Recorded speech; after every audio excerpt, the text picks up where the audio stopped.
Hello and welcome into the Take 10 podcast. This is Alex Root of Big Ten Network, and this week's guests are former Michigan head coach John Beilein and Harold Shelton in Big Ten Network's research department. Let's get into it. Take a look, listen, and enjoy. Look at here, look at here. With the catch, the finish! Oh, my goodness! What a catch! Energy, enthusiasm. It's picked off! It's selfish! Brilliant! He's still going! Touchdown!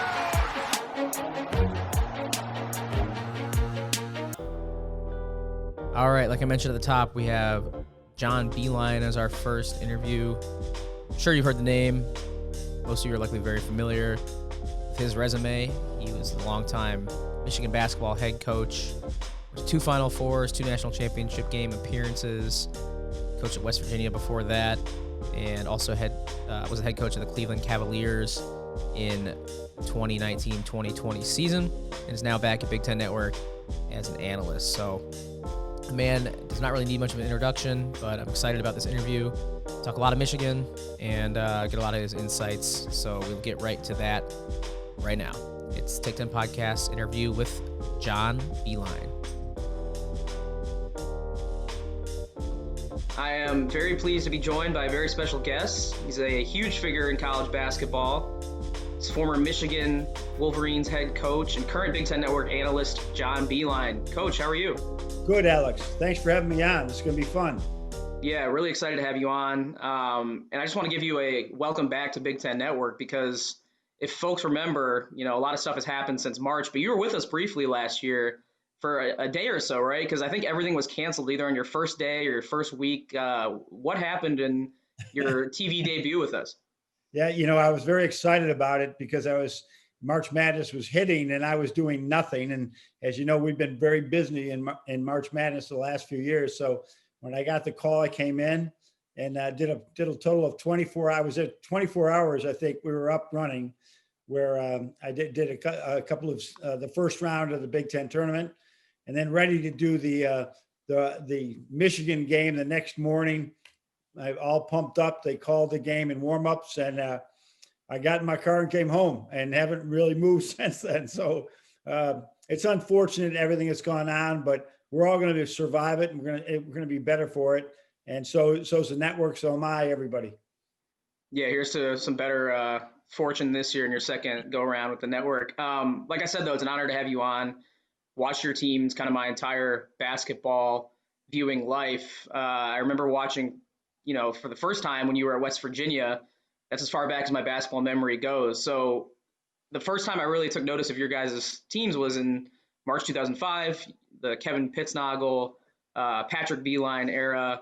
And I think it was March 26th, the same day that my childhood team, Illinois, beat Arizona. You guys had that thriller against Louisville in one of the most memorable days of the Elite Eight ever. So do people still come up to you and ask about that day? Because to me, I think it's like a seminal moment in college basketball, really. Well, that game against Louisville is probably not the one most remembered because we lost. The only time I ever thought about it a lot after that was we were up 18 in that game with about 30 minutes to go, way too soon to be up 18. But when at Michigan, believe it or not, that haunts me forever. When we played Florida in an Elite Eight game in 2013, we were up 17 at half down in the stadium in Dallas, where it's a mammoth stadium. It takes you 3 or 4 minutes to walk to the locker room. That was a long walk. Go to that locker room thinking, John, you can't blow this one again. You can't do this. And as a result, we didn't. We won it easily. But my team made fun of me on that because of I was so stoic right to the end because I didn't want that ever to happen again. But we had really, that team was so good. And what people remember most is the Creighton win and then the Wake Forest win, Chris Paul's last game. Those were great wins, as well as Texas Tech. So really good team that came back to go to Sweet 16 the next year. Terrific young men at West Virginia. I had the opportunity to coach. Yeah, and like you said, you did get it done in 2013, got to the Final Four, and obviously you built a phenomenal program and era that is just fantastic in Michigan. 2 Final Four runs, 2 championship game appearances. And when you look back at your two Final Four runs, how do you kind of compartmentalize those two experiences? Because like from afar, I remember that 2013 squad as just kind of an embarrassment of riches. You had like 6 NBA draft picks. And then 2018, you guys were a 3 seed, a very good team, but I don't know if you guys were picked to go to the Final Four. It was more of an underdog story. So how do you like reflect on those runs and sort of define them in your mind? I think it was two different almost eras because it took so long to get to that point, where, 10, 11, 12, we were building towards that. And then all of a sudden there we are in the Final Four and in the championship game against Louisville. So it was all right. And then in 14, we win the Big Ten championship again, go to the Elite Eight. And then the bottom dropped out. We lost three sophomores to the NBA. Then Karis LeVert and Derek Walton went down the next year. Karis LeVert went the next year again at Illinois when he was playing one of the best games he's played. He hurt his foot with about a minute left to go in the game, as we were getting ready to take him out, by the way. And we basically had to start over again. That we just qualified the next year, went to Dayton. Then we went to the Sweet 16, and then we go back to the championship game again. So it was like two completely different teams that really none of the same personnel, different coaching staffs. But I can't tell you which one I favored. I mean, both of those, the groups of young men and the staffs that I had were exceptional. And speaking of the talent you had on both sides there in both eras, Big Ten Network named their all-decade basketball teams this past summer from a panel of, quote, experts. And first of all, Nick Stauskas was not happy that he did not make one of the 3 teams. I talked to him about that, and I don't blame him. He should have made it. But Trey Burke did make one of the 3 teams, and when they interviewed him in the summer about the shot he made against Kansas in the Sweet 16, he said that he could tell from a look on your face you didn't like the shot when it went up. Is that accurate? That's accurate. It was a play we called eyeball, where he's going to get a high screen from Mitch McGarry and then looking for his own a little bit and then go into a weave with Nick Stauskas on that side if he didn't have like a good look. And now Mitch set a great screen, but they still switched on it. But knowing Trey, that's the way Trey was. I trusted him 100%, but he was deep. Could we have gotten a better shot? Maybe. Could we have made the shot? No, we made it. So, but Trey, if you look at that shot, it was far. He's going from left, and he had a 6'10" guy on him. But there were a couple of moments like that with Trey that he would take a shot, and I would go, oh, no. And I'd say, great shot, man. Trey, that's my guy. And he did it over and over again for us. So a lot of trust in him. Absolutely. That was obviously a defining moment of that run, your time at Michigan. Another one that I remember, it sticks out, because it was when I was working at Big Ten Network, I was there for it, was when the plane episode happened, leaving Ann Arbor to go to Washington, D.C. in the Big Ten tournament back in 2017. First of all, I just got to ask, I'm sure you've flown thousands of times in your life by now. Are you a nervous flyer at all, even before that incident happened? The only thing I do now is I do fasten my seatbelt all the time. I mean, when the plane took off, I actually had my seatbelt not on, and I was watching film. I had the computer in front of me. Sometimes on the charter planes, you can get away with a little bit more of that than you can on the commercial ones. And the only thing I could do is I was in the bulkhead, so I got my heels up against the bulkhead and just leaned against my wife to try to, make sure she didn't go forward. But there was never a seatbelt on the whole time. So I realized how lucky I was. So that seatbelt does get fastened every time, no matter what type of flight I'm on. I remember, I think somebody who told the story, Bronson Koenig maybe from Wisconsin told this, or I'm sorry, Dewey Dukin told the story on this podcast that Bo Ryan always sits in the back of the plane because his theory was the plane goes down nose first. You never see a plane go down, tail first. Yeah, I didn't. I was always in that bulkhead up to the front, or in that first 2 seats. And I was, what, we executed really well. As you know, we went on and won 4 straight teams. It wasn't nearly as good as our emergency evacuation from that plane. I swear, Alex, it seemed to me like it was probably 2 or 3 minutes to do it. It seemed like it took 10 seconds to get out. Our guys were great when you got Mark Donnell, taking the window out, throwing it back in, and then getting the cheerleaders off first and everything. It was a thing of beauty. If we never lose a game, if we executed like we did in that evacuation of that plane. Yeah, luckily we can look back and make light of it. And then you get to DC. You mentioned you win the 4-0, beat Illinois in the practice jerseys. What sticks with me, though, from that run is the quote you had on the podium. I think it went something like, let me tell you about those 5 days, those 4 wins, and the Michigan Wolverines. And we always kind of repeat that in the office as one of those iconic quotes. So my question is, was that something that you came up with on the spot, or was that something you rehearsed? Like, if we win today in the mirror, I'm saying this on the podium. I believe I can't recall exact. I think what I tried to do many times, Alex, in that locker room, paint the picture of success before we went out on the floor. And I think I might have sent something in the locker room to the guys, about these 5 days. I get emotional just talking about it again now, but these 5 days have been incredible. What would it be like to talk about this after a championship? Envision it, feel it, know what you're doing. You're talking to your parents or your children or your grandkids. And then it was sort of spontaneous once Jim Delaney gave me the mic. So it certainly was something, because you go in practice uniforms, and poor Illinois, they never knew what hit them. We played so well. And they had beaten us once that year, I believe. And we played so well. And then Purdue, and we ended up coming back in that one when we were down and winning in overtime, beating Minnesota. We were ahead by a lot. And they came back, and I think they might have tied it with 1. And the guys told me it was one of the best timeouts ever.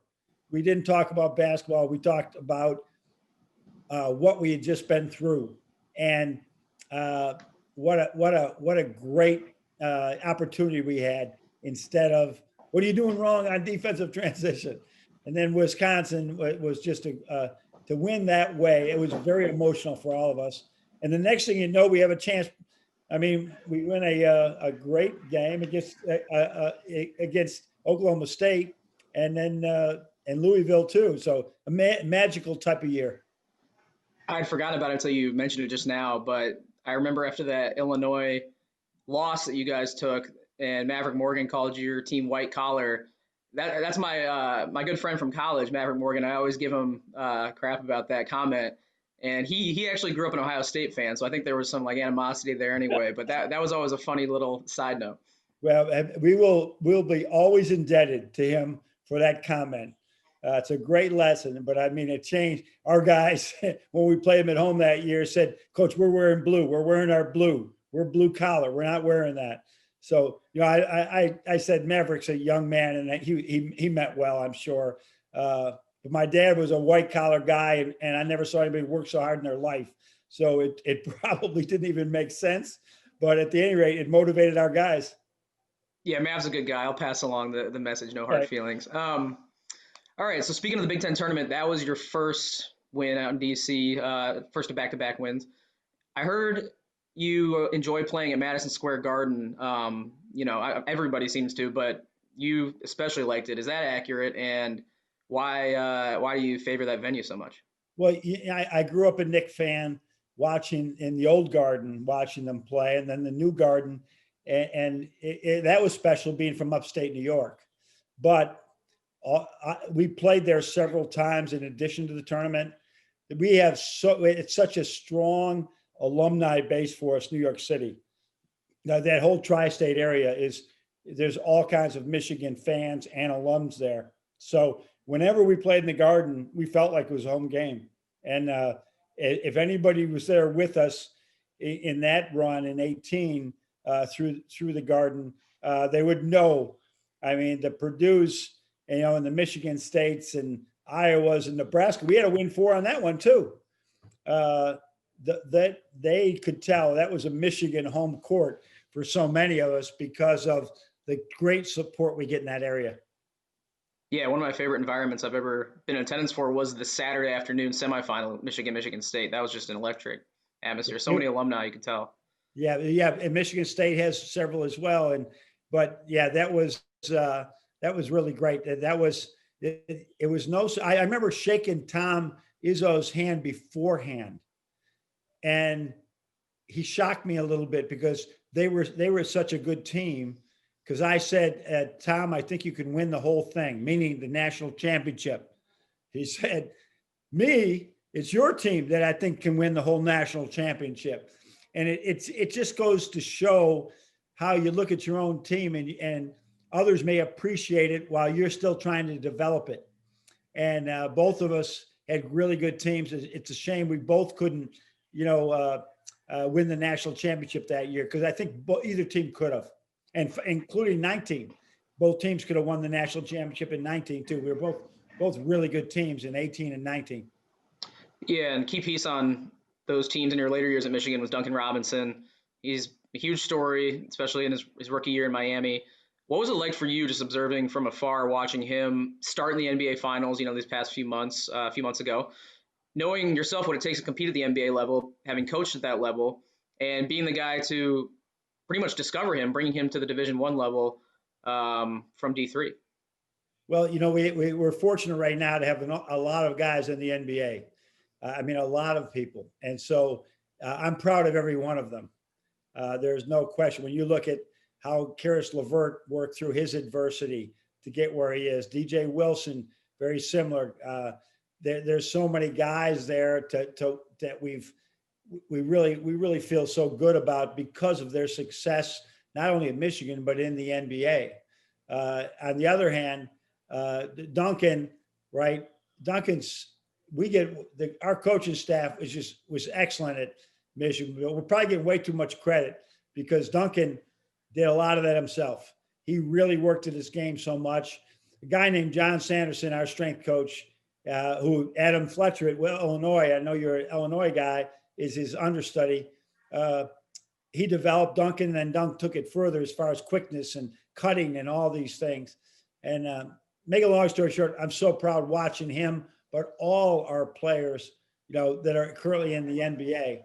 Got a chance this year to play against Tim Hardaway, who drilled us. Mo Wagner, right, was we played against Washington. Trey Burke had I don't think he had double against us. Wasn't fun. And then Duncan, destroyed us. Karis was hurt. We played. Derek Walton played against us. I'm forgetting guys, but we're so happy to have those guys have all that success. Okay, so outside of maybe the Big Ten title teams or the Final Four teams, what was your favorite Michigan squad, that maybe was on the way up or it was in between those pockets of success? I remember your first at Michigan, the Zach Novak, the Manny Harris, the Vogrich, Smotrich teams, and those are scrappy bunches. So what were some of your favorite squads outside of the, the pinnacle teams? Yeah, I'd be in big trouble if I ever picked a favorite squad. Well, we had some favorites. I will say that, it'd been a long time, over a decade since Michigan had been in the NCAA tournament. That team led by a couple of walk-ons, Dave Merritt and CJ Lee. Guys who were on the scout team, and every time we scrimmaged, the scout team won. And after watching this for a year, I started putting them in the main rotation, and the main rotation always won. And so we made that change, put them both on scholarship their last year. That team was special because we weren't supposed to be very good.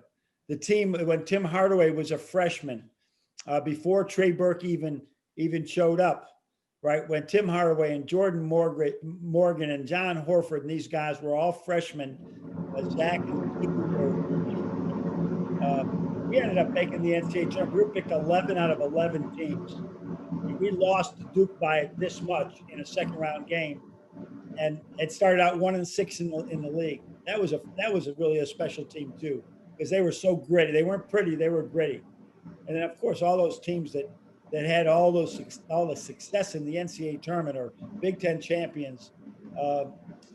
There's not a team at Michigan that I didn't love, and it helped. I hope we developed them as much as they helped develop me as a coach. So you departed on your own terms at Michigan. It's what every coach eventually, I feel like, wants to do.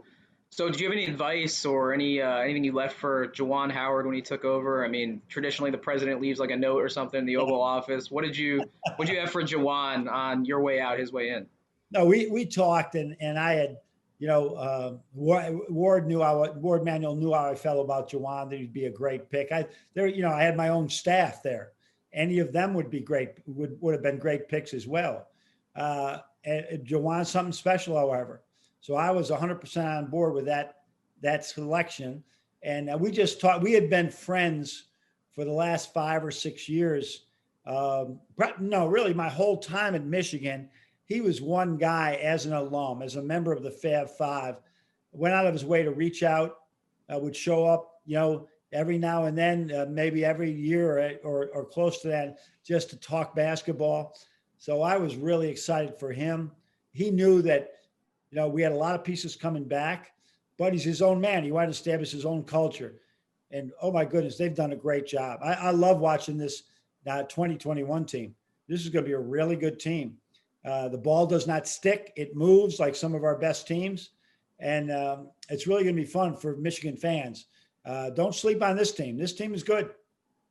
Yeah, looking forward to seeing them in action some more, especially now as the competition really heats up. We got the challenge coming up this week with the ACC, Big Ten play right around the corner. And, I don't want to say you got out at the right time, but when we're in a time where so much is uncertain, right? Everything around your profession is distorted for at least a year because of the COVID crisis. And that includes recruiting, player safety, home court advantage. It's all changed. So do you think if you were still coaching in college, Michigan or elsewhere, do you think the circumstances, everything else going on in the world would have removed some of the joy or added some stress to it? Or how would you have approached it? 'Cause coaches can be so different with their mindset. So how would you approach a season like this? Well, I know it wouldn't have added any stress because I was always seemed to have added stress. Unfortunately, Alex, not a strength of mine of being stress free. So I think right now you have to as a coach, you got to look at this is my job right now to show these guys how to fight through adversity.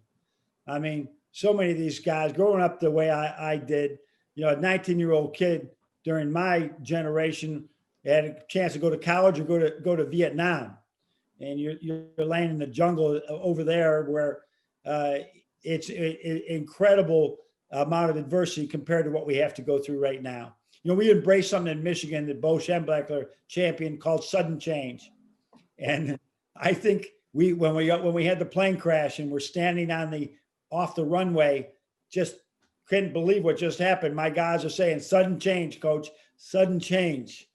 And I think that would be a mantra that we talk about often right now. All right, we're supposed to play so-and-so tomorrow, and all of a sudden you get the call late at night, the game's off. Sudden change, man. Embrace it. Take advantage of it. Instead of lament about it, let's take advantage of this sudden change. But we got extra work on our studies, or let's go watch more film. Let's do some things that we can grow from all these things. That's the way I would take it right now, Alex. Yeah, and that's obviously a great approach, especially when schedules can be suddenly changed, in a matter of hours, like we saw even this week with some of the Big Ten ACC matchups. To wrap up, John, I have hopefully a fun little exercise for you. And I know since you maybe don't want to pick favorites sometimes, feel free to pass if you like. But I wanted to get your top 3 most talented players at Michigan. Doesn't have to be the best basketball players, but if you could name, just guys that had off the charts talent, 1 through 3, go ahead. And like I said, you can pass it off if you want. Yeah, I'm going to pass it off because people have talent in different ways. What are you saying about talent? Because Zach Novak had a talent for leading. He had a talent for working hard. He had a talent that made us win. He's a cornerstone of Michigan basketball. The 6'4" power forward, and he let us out of the doldrums at Michigan. Every bit that Trey Burke did. So it's hard to. I hate to compare great to great. I learned that a long time ago. I heard Jim Harbaugh say that when they're trying to compare, him to Tom Brady, or I don't know what the scenario was, but I don't like to do that. It's been a privilege to coach those guys, to coach at the university. And really, Alex, it's all we were trying to do is put a basketball program on the floor that represents this incredible university. And that is trying to compare to that great institution is challenging. But I hope we were able to do that. And I sound like somebody running for office right now, avoiding a question. I was going to say, very diplomatic of you, Coach. That you can run for office. You got time on your hands. How can you? We had walk-ons on this team.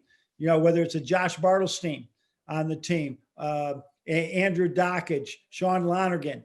They had just as much to do with our success as the first round draft choices we had. And you can't separate those things.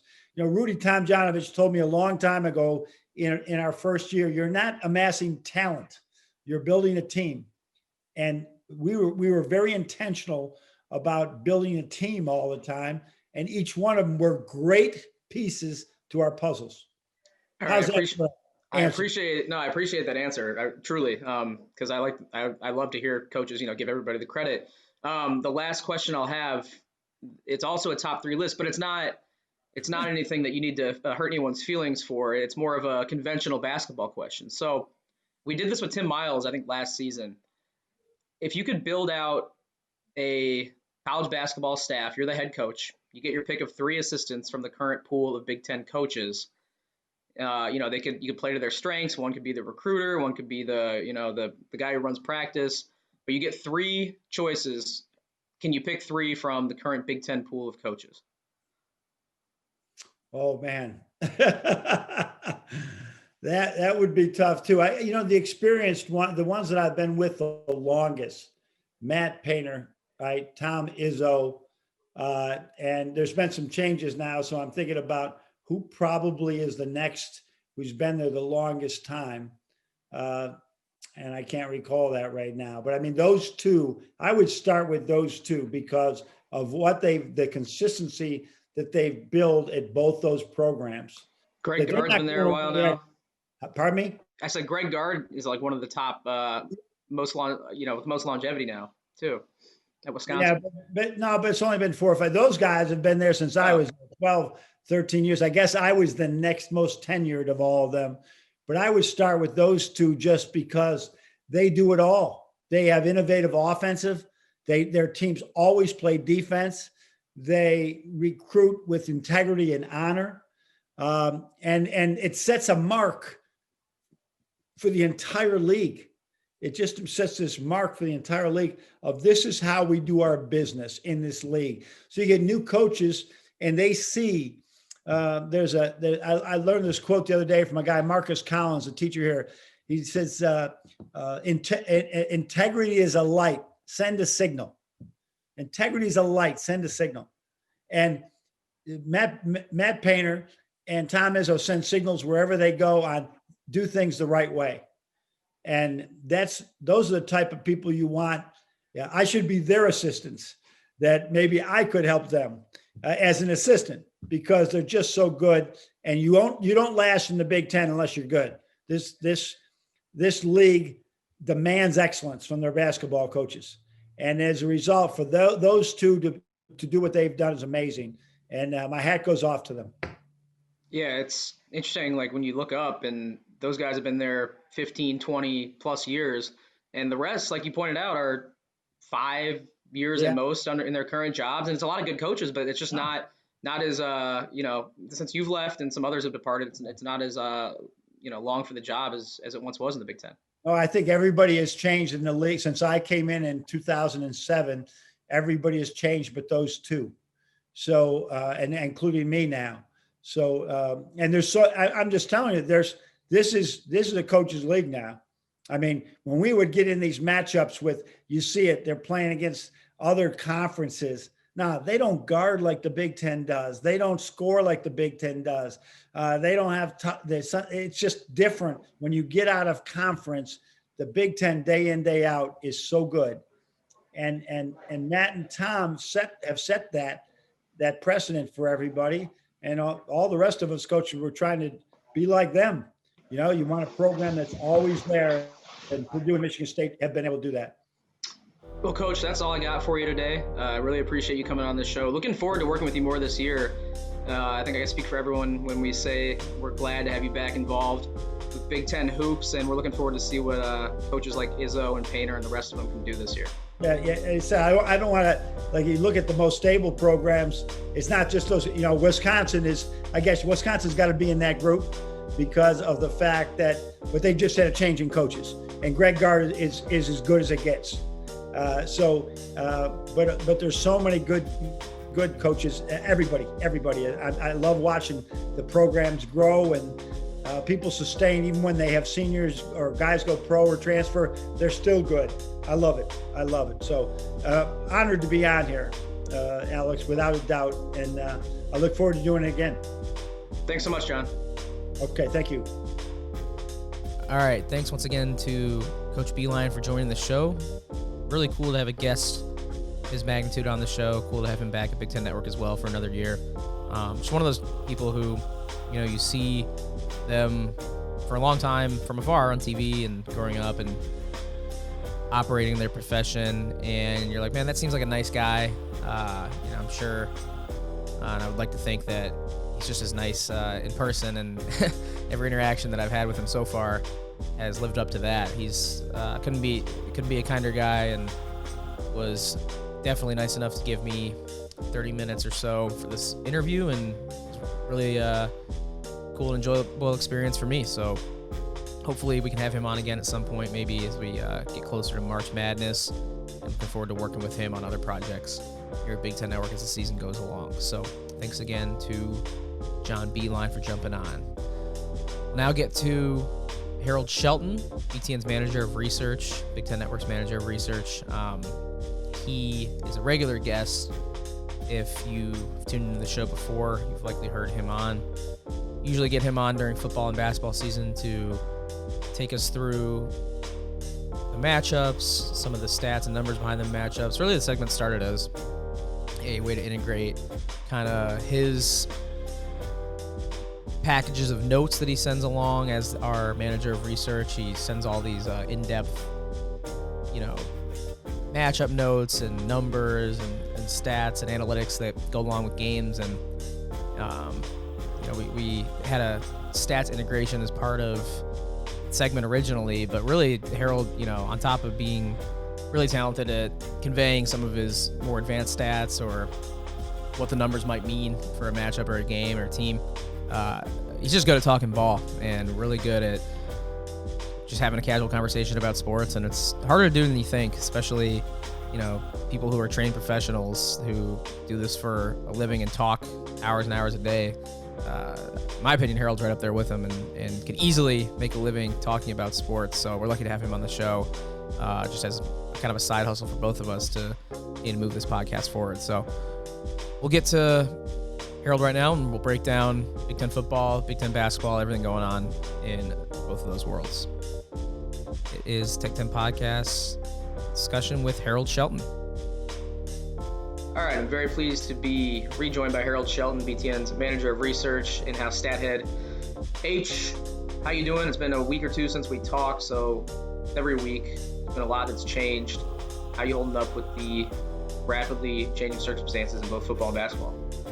Holding up okay. Every week's a little different. We're just kind of on the lookout for what games are going to get canceled, so I can try not to write notes about those games. I got burned a couple of times earlier in the season, and as a vet, you try to learn from those mistakes and kind of wait around and see if this team isn't practicing or if this team decided to pause. It's like, well, I'm just hold off as long as possible. And that happened the last couple of weeks with Michigan canceling a couple games and Indiana, Purdue this week. Yeah, we're getting towards the finish line here in football. Basketball still near the beginning. And I think we expected some tumultuous times. There's a lot of moving parts going on. And you hate to see, obviously, a game like Michigan, Ohio State get canceled, such historic and, implications that extend to the rivalry and beyond just one team in 1 year. So that's too bad. We've had a couple games canceled this upcoming weekend. And then also the news that Ohio State will advance to play Northwestern in the Big Ten championship game. I think Northwestern also clinched in the last time since we spoke. So from your vantage point, what are the implications for Ohio State now that their week, next weekend, the Champions Week is set? What do they have to do to, in your view, stay in those college football playoff rankings in the top 4? And is there any scenario that could bump them out outside of a loss to Northwestern? So first of all, can we talk about how very 2020 it is that Northwestern clinched by other teams playing football and them staying home because of the cancellation? And the fact that Ohio State gets to go because a rule was changed from earlier in the year to allow them to go, even though they didn't play the requisite amount of games. And now I'm not here to say they don't deserve to go because they beat Indiana head to head and they clearly look like the best team. They're the only undefeated Big Ten team. So kudos to them. They deserve to go. With that said, I think if they beat Northwestern, which most expect them to do, they would sit in a really good spot at 6-0. There is no game limit for the playoff. And I think the playoff rankings have always been arbitrary to begin with. People can kind of use whatever they want to justify their belief. So if Ohio State only playing 6 games is something that they truly believe is a detriment, so be it. I think that would be silly considering how they judge teams in the past. I think the only way Ohio State doesn't get in the playoff at 6-0, as if there's the scenario of Florida beating Alabama in the SEC title game and Clemson gets its revenge and beats Notre Dame in the ACC title game. At that point, do you leave a 6-0 Ohio State team out whose best wins would be against Indiana and Northwestern? I think it's possible. I think they still try to give love to the Big Ten when possible. Leaving an undefeated Ohio State team out would certainly be a loud a loud warning shot, I guess, for those who get stuck in this position in future years in terms of like strength of schedule and stuff like that. But I'd be really, really surprised if they didn't make the 4 if they won out. Got to give a shout out to Northwestern too. After a really rough year last year, making that Big Ten title game 2 out of 3 years, kind of dethroning Wisconsin's dominance and that path to the West Division crown is impressive. And I think they clinched in a strange way 2 years ago, if I remember correctly. A lot of things fell into place on a Saturday afternoon, and then they beat Iowa, and it was unexpected. So shout out to them. I gotta say, Clemson needs to lose to Notre Dame. Like, I just want them done, out of the picture, make it convincing Notre Dame. Because Trevor Lawrence is back, it probably won't be as easy or as likely, but I just can't handle Dabo Swinney popping off about this and that, leading into the playoff or the selection show. Like, the one time I'm a Notre Dame fan, I need them to come through for me. No, I'm with you on that. I've made a really hard turn on Dabo over the last few years. I thought his story was really cool when he first started out. It's rare to see the interim guy get the job and turn the place into a power. And so, I fell in love with that story until I found out more about him and kind of how he goes about things, and that turned me off a little bit. But I'm with you. And just for new blood, like, I'd be fine if it's not, Clemson, Alabama every single year in the playoff, which has been the case for the most part. Alabama didn't make it last year because of LSU, but we've seen Clemson in the title game or in the playoff year after year after year. And if Notre Dame can pull it off and go 2-0 against Clemson, we won't see the Tigers, and then we'll see who that 4th team would be in that case. That would make it really interesting. Yeah, last thing on Dabo, I don't want to get in trouble or anything or cross any lines, but just check my tweets from a few years ago. I've always been on the right side of history here, so just want to let that, my man.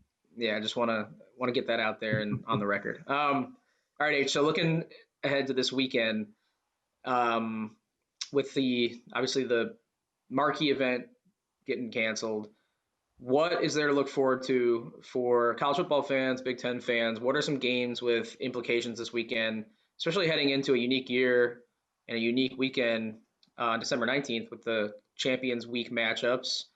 That's not necessarily all hashed out yet, I don't think, but there is some seeding implications for potential matchups the following weekend. And I just got to say, I love this kind of uncertainty of college football. We've talked about it, but I love that Coastal Carolina and BYU can schedule a game on the fly.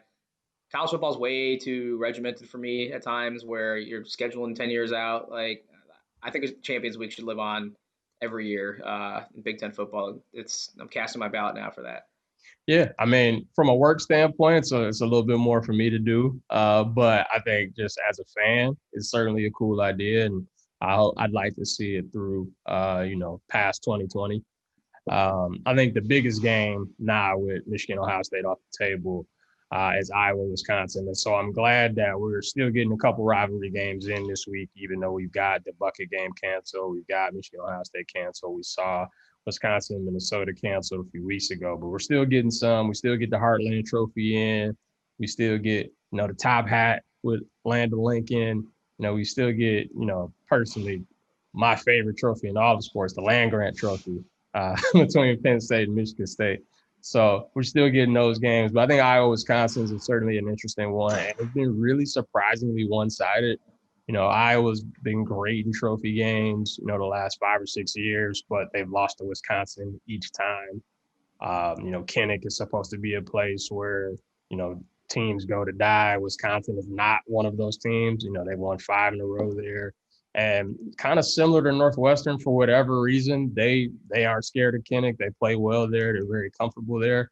And so I'll be curious to see if Iowa can turn the tables on them, since they're the team that's riding hot right now. It is funny how the West has these patterns. Maybe I'm just being, selectively biased here, but like you mentioned, with Northwestern and Iowa, Wisconsin and Iowa, Nebraska and Iowa, a lot of Iowa trends, honestly, in there.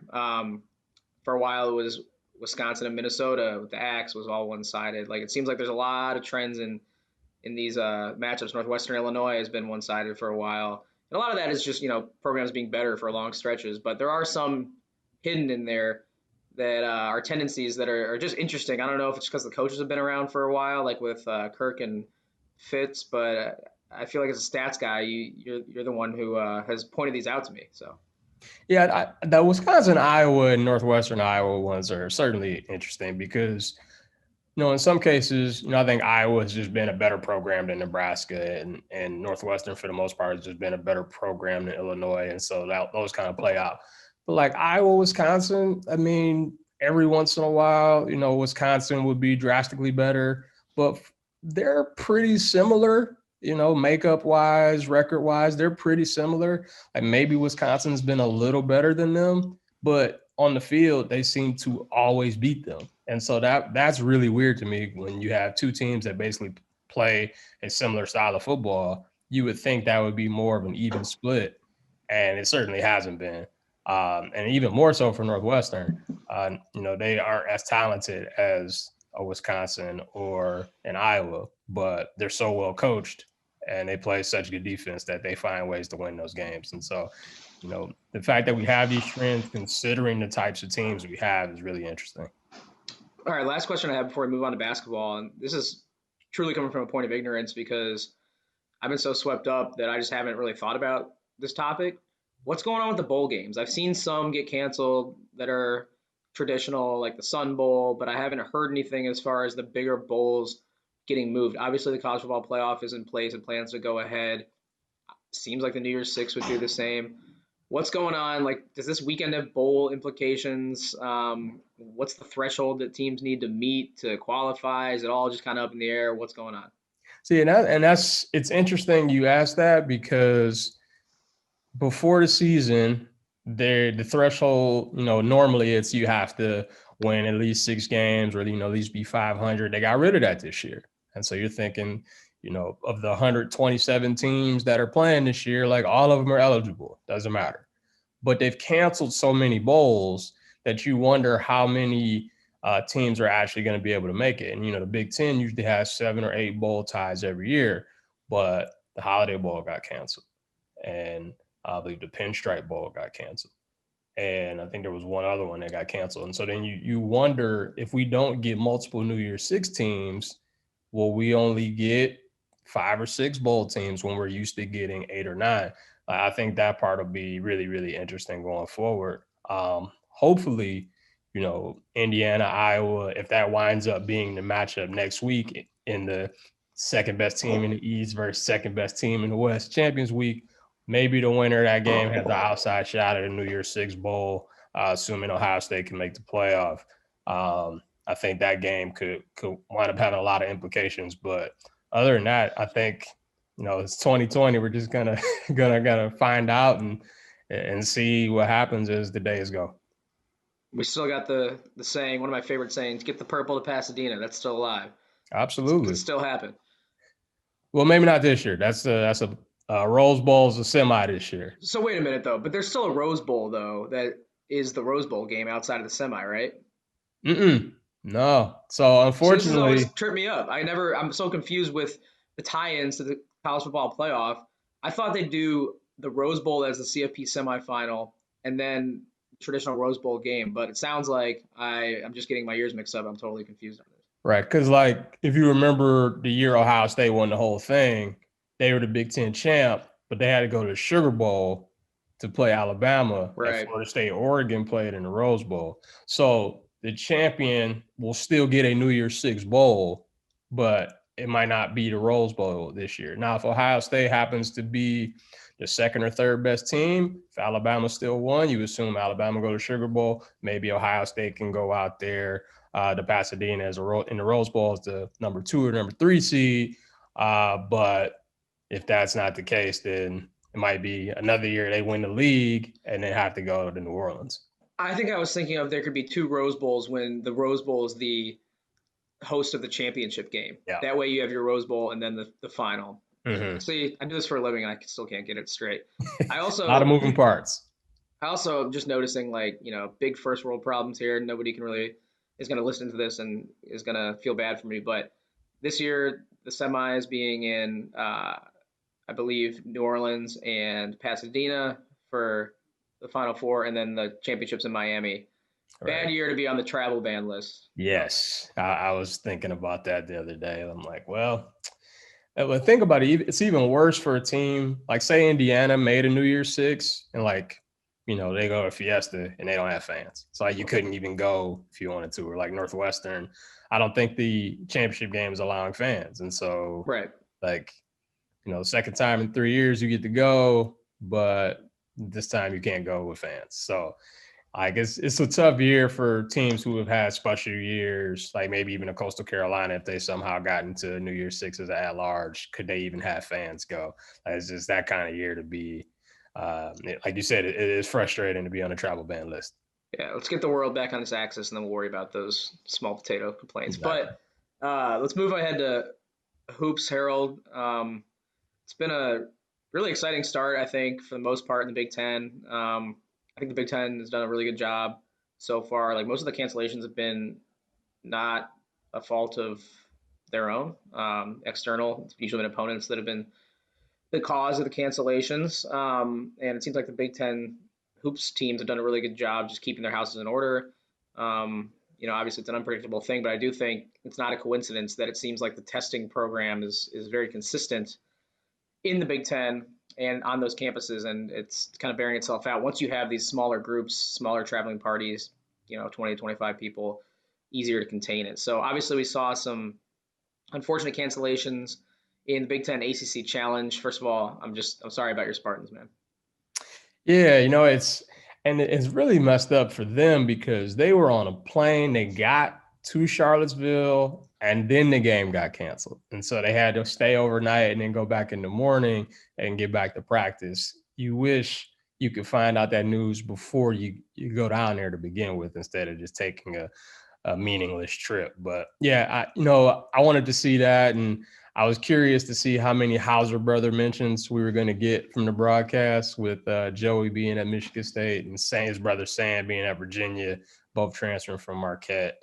I was looking to see if we can get, a third ACC win already on the year, but I'll take the first 2. Yeah, my friend Kara Kay, who works at Michigan State, she does their digital social operation there. Shout out to her. She's probably listening. I felt bad because they got all the way out there, like you said, and had to turn around, fly right back home. But I still think they spent more time in Charlottesville than I have. I stopped at Qdoba there once. That's my memory of Charlottesville. But it seemed like a nice town. Yeah, I've never been. I've heard it's a beautiful campus, but I've never been. Yeah, so feel bad for MSU. They got all the way out there. I am still happy for them. They got a win at Duke, much like Illinois. You know, get a little fist bump through the Zoom here. Our teams went in and rolled Duke. Had Coach K sounded like he wanted to retire mid-season. You know, I don't want to make too much light of his comments because I do think they came from a good place about the uncertainty with the season, but it was amusing that they went in there and won in ways that a non-conference opponent usually does not in Cameron Indoor Stadium. Yeah, that was a very, very impressive performance. The fact that I think it was the largest win by a non-conference opponent at Duke since like 1983. So the fact that they went in there and pretty much controlled things from the jump was certainly impressive. Like I know Michigan State went in, but they struggled for a bit, took a while to find their footing, and then pulled away. Illinois was in control from jump. When I saw them play against Baylor, I'm like, okay, like they're good, but how good are they? Was kind of my takeaway. Now I think Baylor's just really, really good, and Illinois is really good. So I think I learned more about Baylor in that game than I did about Illinois. I think my thoughts on Illinois is that they're legit, and maybe Baylor and Gonzaga are just like a step ahead of everybody else.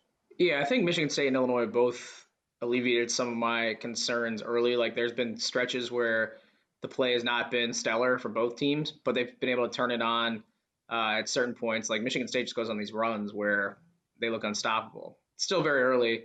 I think Illinois had that entire game, where they didn't look like the team that I thought they might be coming in against Baylor, even though they hung with a very good Baylor team and just kind of had a 4 to 5 minute stretch where they completely lost any feel they had for the game. And you look up and it's over. So for a while, I was like, maybe this is like more of a top 20 to 25 team. But after seeing them in action again, I'm pretty confident that both Michigan State and Illinois are going to be within that 5 to 15 range all year. So knock on wood, hopefully that bears itself out. I want to get your overarching thoughts on the rest of Big Ten hoops, though, from what we've seen. It stinks that 3 of our better teams in the Big Ten Challenge got their games wiped. The Spartans we talked about. Wisconsin was another big opportunity with their game against Louisville. Michigan as well has been interesting early on. Their game against NC State also is off for now. So what are your overarching thoughts, lumping the challenge in with the holiday tournaments and games? Which teams have jumped out and maybe met your expectations or exceeded them? Which teams have been a pleasant surprise? And then who's worrying you a little bit? I thought the top of the league, really performed well. I think most people thought that, the Big Ten was the best league coming in. But when you see the dominant performances that were put on by the teams that were expected to be really good, it kind of, reaffirmed that belief. We talked about Illinois, beating Duke. We talked about Michigan State beating Duke and blowing out Notre Dame. We saw Ohio State go into Notre Dame and get a comeback win. We saw Iowa. They ran out on North Carolina, then they got punched in the face, and you kind of wonder, okay, how do they respond? Garza didn't really play well, and yet they still won by double digits against Carolina and bombed away from 3. I was very impressed with the resiliency that Iowa showed. I kind of saw them as front runners in a way where when stuff's going well and shots are going in, like you're just in for a long night. But usually, like, they get punched, you wonder, do they falter? And, they got wobbly for a bit, but, they responded. And, I think that's a huge, huge sign of progress for them going forward. So I think you take those 2. Rutgers look really good against Syracuse. They're kind of been really quiet so far, but they're just winning without Geo Baker right now. Yeah, it's impressive they're doing it banged up. Yeah, exactly. And so I think, they had to carry over from last year. Penn State has been a very, very interesting team. Needed a buzzer beater to beat VCU, blew a 19-point lead against Seton Hall. You kind of wondered how they would respond after a tough loss like that. And then they just go into Blacksburg and punk Virginia Tech. I mean, the largest road win against a ranked team that they've ever had. And I mean, it was never close. Isaiah Brockington looked like the real deal in that game. And so the takeaway that I had was the top of the league is as good as I thought. The depth is pretty good, but maybe the teams that I expected to kind of make up that depth changed a little bit. I thought Maryland might have been a team that was on the cusp, but maybe it's Penn State instead of them. It's a good way of putting it, yeah. It's funny because Tuesday night and into Wednesday, I was riding high. I'm like, man, ACC should just not even play tonight. Like, they're getting embarrassed out here. And then Big Ten went 0-5 on Wednesday night, and it stung a little bit because I wanted to roll out some funny memes and gloat a little bit on social media. You can't really do that when it's 6-5. You don't even know if the last 3 games are going to be played. So I guess Big Ten wins this year. If Northwestern would have held on, they officially would have won, because I think even if a tie happens, it goes to the winner of the previous year. Right. So I'm going to declare the Big Ten the unofficial challenge winner this year. Just not as dominant as it looked like it was going to be Tuesday night. Because like you said, the top of the Big Ten showed out. And I think did leave a lasting impression just because those matchups on Wednesday night were not nearly as intriguing. Even though I will say Indiana and Florida State was a great matchup. And I don't think Indiana has really anything to be ashamed of there, just because it's hard to go into a top 25 venue. They even had some fans there in Tallahassee. I guess I shouldn't really be surprised, but it wasn't just it wasn't an empty gym they went into. And Trace Jackson Davis balled out. It just wasn't enough to beat Florida State in the end. They got a game winner where the guy, I think, walked a little bit, and also a unfavorable timeout call win against Indiana as well. Yeah, I was watching that game, and Trace looked like an animal. You could tell he definitely improved. He made a good decision for coming back for another year. I'm still just kind of waiting on them to have another guy consistently step up for them. It can't just be Trace if they want to get to where they want to be. I think Rob Fennessy here and there has been fine. Jerome Hunter here and there has been fine. Armand Franklin here and there has been fine. But they need a consistent, Race Thompson be in that mix as well. I'm just waiting on them to find a consistent second guy to, get to help out Trace, because he has a game like he has last night. You shouldn't lose that game. You just shouldn't lose it. And so I'm still kind of waiting on them to get a big win away from Bloomington. We've seen them beat Michigan State a couple of times at home, but, they had the Maui tournament in Asheville and, got third, nothing to be ashamed of, but didn't look good at all against Texas. And this would have been a game, would have been a nice, resume builder, confidence builder, and you had it and kind of let it get away. So I'm still kind of waiting to see if Indiana can be that team that could be, join the Ohio States and Rutgers at the bottom of the top 25. Had a chance to do it last night, didn't do it. Yeah, I do think what was projected for the bottom of the league has looked better than I thought. Like we talked about Penn State. Honestly, when I saw them at the bottom of projections, I was a little confused. Like, obviously a head coach change at the top is going to drop a team like that automatically, maybe lower than they were originally projected. But even though they lost Lamar last year, they still have a pretty good amount of talent coming back. That was a top 10 team last year. So I'm glad to see that they are playing hard and have not, given up on their interim head coach. Seems like Jim Ferry is doing a good job there. Northwestern, I think, looks better. Nebraska's better than I expected, although they've, lost some tough games. Super tough result Wednesday night against Pitt to close out the challenge for Northwestern. But I will say everyone was dunking on Northwestern's Twitter account for tweeting the final score and turning off the replies. Like, use that feature on Twitter where you can turn off the replies. Yeah. And, usually that's a soft move when people do that. I think Northwestern did it on purpose to be funny. Oh, absolutely. Yeah, and it just took the heat off their team and directed all the social media account. They're pretty sharp over there. And I think it was a savvy move by them, and it made for some pretty good Twitter fodder late Wednesday night. Yeah, I thought it was funny when I saw it, kind of like, you see what it is. I'm not going to respond. You guys saw the game, whatever. Like, that's kind of how I took it. Like, I don't think it was, hey, we don't want any smoke. It was, you saw it. No, I'm surprised no one's used that feature. Like, shout out to Northwestern for kind of being the first team to co-opt that and make it into a joke almost. Yeah, so, I mean, it's exactly what it was. And giving them the benefit of the doubt here. Right. And to your point, the bottom of the league, just imagine Purdue has a huge lead against Miami and they blow it. Yeah, we Northwestern's didn't got talk a about big Purdue. I forgot lead. about that. So, I mean, to your point, like we could have really run it up in this challenge because we had dominant wins from the top. And then you had your Purdue up 18, Northwestern's up double digits, Indiana's in a back and forth game. They win 2 of those, and we're looking at 8-3. If we're looking at 9-2, if they would have won all 3 of them. I mean, I think this conversation is totally different today. And we're talking about how much better the league is compared to every other league in the country, as opposed to just the top. But I think it did show that even though they're teams that are like 10, 11, 12, 13, 14, they can still jump up and beat some people if you don't bring it. So it's still going to be a meat grinder of a league. I feel like every year since 17-18, when Purdue was top 10 most of the year, we've had this discussion in December, like how worried are we about Purdue? I gave up on them 2 years ago, and then they ended up winning the Big Ten and like almost going to the Final Four, made the Elite Eight. So like I was scarred from that experience, personally humiliated, and try to never give up on Purdue from this point forward, especially when they have a couple losses by mid-December. Are we sticking with that this year? What's going on? You told me a couple years ago not to worry about Purdue. You were right in the end. Last year, they were still decent. This year, what are we thinking? They've got some intriguing pieces. I know their fans have said that they think they will be better than the national media projected. What do you think, H?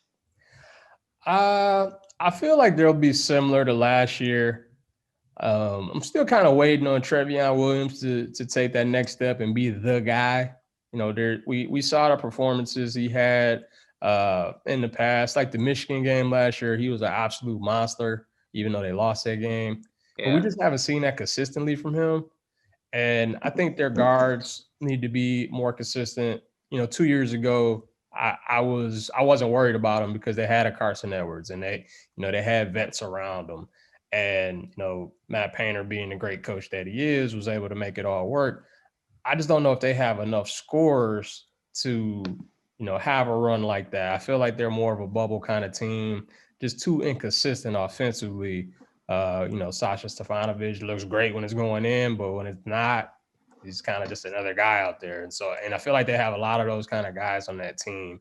So, and I'm also curious to see Mackey with no fans. I feel like it's a huge, huge deal because when they're winning and they're blowing the roof off of that place, they're running teams out of there, whether they're bad, good, or whatever. We've seen it. And if they don't have that crowd to get behind them in some of these rallies against these good teams, I'll be curious to see how they respond. One thing about Mackey that still has going for it, I love their nets. I think they got a great net length. The swish is really pure when it goes in. I don't know why the rest of the league can't figure that out. They got a really good setup there, so I like watching Purdue games just for that fact alone. You also mentioned Trevion Williams and waiting for him to just kind of be the star.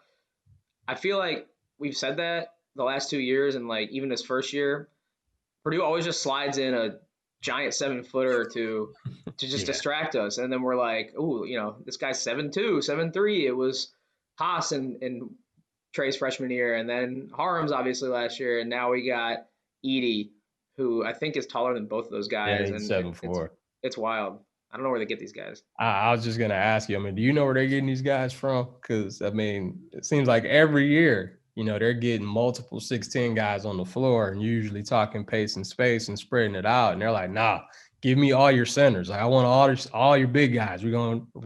Every year we're gonna have some ginormous human being to, take up some space and block some shots, get some rebounds. It's the identity now. Like if you're 7'2" or taller, you're out there, you got to consider Purdue. You got to be at least make the top 3, on the recruiting list. I feel like it's a must by now. Exactly. And they've done well. Matt Painter has coached them up to a point where, you're going to get a look, whether it's, offensively, defensively. Haas was more of an offensive guy. Harms was more of an energy, block shots, rebound kind of guy. It remains to be seen what Edey will be, but they certainly have the market cornered on that. How's Harms doing at BYU so far? Have we seen anything from him? I haven't noticed. I haven't seen much. I feel like Kentucky could use him with the way they're going. Yeah, Kentucky's having them and Duke having a few issues this Kentucky year. and Duke can't shoot. It's like Cal and K just get all these, McDonald's All-Americans, and then forget that you need somebody to be able to spread the floor and make an outside shot once in a while. Like I watched obviously the Duke, Michigan State, and Duke Illinois games, and like these guys are broke from deep. It's crazy. It is, and it's really interesting when you hear the national media kind of say like, "Hey, they don't have that traditional one and done lottery guy." When I hear that, I'm like, okay, they're not going to be that good then, because especially Duke recently, Cal is, his record speaks for itself when it comes to getting all of the one and done guys, and he finds a way to make it work every year. But this year with neither one of them, I wouldn't be shocked if they're kind of fringe top 25-ish kind of teams, because it seems like the lifeblood of those programs now is to have high-end lottery talent. And when they don't have it, they don't really do well with role players. This is not what they do. It's an AAU game. It's a bunch of guys, trying to take turns, I feel like. That's what it reminds me of watching it. It's just like there's not really a whole lot of structure going on. Right. It was no ball movement. It didn't seem like any of the sets were crisp. Guys would go to the rack, get it thrown back at them. A lot of ISO ball, like you said. And when guys can't shoot, it's like, well, I can go help because I'm not worried about this guy making a shot. And I think that's just a recipe for disaster. I mean, Kentucky getting pounded by Georgia Tech the other day. I mean, it's one thing to lose to Kansas on a neutral. Losing to Richmond at home is kind of surprising, but it looks like Richmond's pretty good. But the Georgia Tech loss, I was like, oh, this could be a problem. One more thing, just as we're piling on these teams, Matthew Hurt, bro. Like, I need you to see a different barber, fire your guy or something, because this you're supposed to like fade or blend it a little bit. He was rocking like, I don't know if that was the Leitner haircut or what was going on. But on national TV to show up like that, it's almost like I just think that's intentional almost. You're like, give me the 90s high school kid haircut, and the barber's like, say no more. Yeah, it wasn't a great look. I wouldn't suggest any of my friends get a cut like that. I know I wouldn't get a cut like that, but that might just be his thing, or he might have had to back up barber. Quarantine times is hard right now. So it was tough for me. I had to go get the backup barber. It's hard sometimes. So you had to go in somebody's kitchen, huh? Yeah, it's different right now. Now I don't know. We can circle back on this in January, February. If he's still wearing the same kind of cut, then maybe that's just who he is. But I'm gonna give him the benefit of the doubt for now. It's hard for me considering how much I dislike Duke. But I'm going to give him the benefit of the doubt and just say, right now, 2020, weird year. We don't know the circumstances behind the cut. Yeah, and I can never begrudge anyone too much, because you can just accuse me of being jealous, because dude had at least the unflinching hairline up top. We're not all as blessed as him. So keep doing your thing, Matthew Hurt. It's all good. Yeah, exactly. On that note, we can close it out. Hope for minimal disruptions as we get into the end of football season here. We've dealt with enough already, and hopefully basketball stabilizes. I think it's been doing a pretty good job. Like, I know the amount of cancellations is staggering because there are so many teams, and that's what people point to is just like all these games getting canceled. The 1 versus 2 with Baylor and Gonzaga definitely was not great. But I just think if they can get to conference play, get a little more of that structure, college basketball will hopefully be fine. Hopefully, I just saw the headline, the vaccine arrives in maybe February for the general public. So far from an epidemiologist, but hoping that's the case just in time for March Madness. Yeah, I certainly hope so. I do think it's interesting that Rick Pitino was saying it before the season, like, hey, look, we need to pause this thing. Started late, had a tournament in May, got a better chance of getting most of these games in. Vaccine could be out, and we can go forward. And then you have what Kay was saying, we can't have another year missing a tournament. And then all of a sudden it's like, well, we're not that good. And, we got these games canceled. So let's rethink this. I do think, to your point earlier, like we does need to be revisited because, having Baylor, Gonzaga get canceled, Michigan State, Virginia, games like that are marquee games get canceled. It's never good for the sport. But at the same time, you got to worry about the safety of the kids that are doing this. And so I think that's most important. Yep. And we'll obviously be covering it all as well as we can here, as often as we can on the podcast. So I'll talk to you soon, H, and hopefully we got a lot of games and results to talk about coming up soon. Yes, sir. Looking forward to it. All right. All right. Thanks once again to Harold and John Beilein for joining the show. A lot of good stuff in this week's episode. Trying to get these out every week or two. Not gonna lie, there's a lot of stuff going on with both sports kind of overlapping. November and December are always our busiest months at Big Ten Network, but it's all good.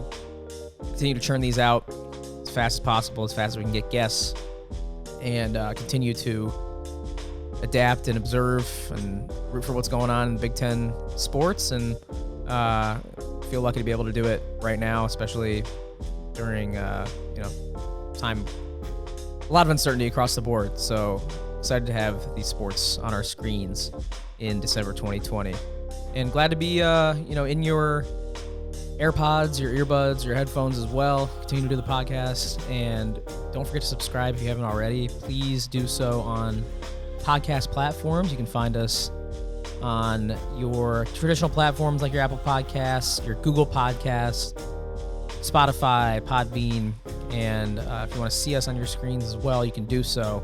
I want to see John Beilein, for the first time since he coached. He is on YouTube, and this entire interview is on YouTube. All our episodes are now on YouTube. Go to the Big Ten Network's YouTube channel, find the Take 10 podcast playlist, and subscribe to the Big Ten Network YouTube channel if you've not done so already. There's no excuse for not finding the Take 10 podcast in 2020, 2021. We're out there and easy to find. Thanks as always to Julie Bronder for producing the show, and we will get back to you soon here on the Take 10 podcast. We'll get you at least one more episode before the new year. Thanks for listening, and talk soon.